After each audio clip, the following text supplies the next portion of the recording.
விழுப்புரம் மாவட்டத்தில் கிட்டத்தட்ட 3500 ஹெக்டருக்கும் மேற்பட்ட பரப்பளவில் தர்பூசணி பயிர் சாகுபடி செய்யப்பட்டு வருகிறது. இப்போ எல்லாம் முதல் அறுவடை முடிஞ்சு ரெண்டாவது அறுவடை போயிட்டுருக்கு. முதல் கட்டிங் ஃபஸ்ட் கட்டிங்னு சொல்லுவாங்க. ஃபஸ்ட் கட்டிங் முடிஞ்சு செகண்ட் கட்டிங் பண்ணிகிட்டு இருக்காங்க. இதில் ஒரு தவறான ஒரு கருத்து வெளியில் உலா வந்துக்கிட்டு இருக்குது. அதை பற்றி நம்ம விவசாயிகள்கிட்டையும் நேரடியாக கேட்குறதுக்காக தான் வந்திருக்கோம்.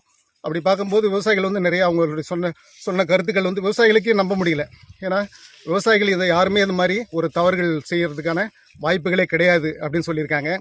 என்ன தவறான தகவல் பரவுதுன்றது சொல்லுங்கள். தவறான தகவல் பார்த்தீங்கன்னா விவசாயிகள் இந்த நிறத்துக்காகவும் டேஸ்ட்டுக்காகவும் இன்ஜெக்ஷன் போடுறாங்க பழத்தில் அப்படின்னு சொல்கிறாங்க. அந்த மாதிரி ஒரு வாய்ப்பே கிடையாது. ஏன்னா ஒரு இன்ஜெக்ஷன் ஏதாவது ஒரு பழத்தை நம்ம குத்தினோம்னாலே அந்த பழம் வீணாக போயிடும். அதுக்கு பிறகு நம்ம அதை எடுத்துகிட்டு போக முடியாது. அதுக்கு அதில் ஏற்கனவே நீர்ச்சத்து அதிகமாக இருக்குது.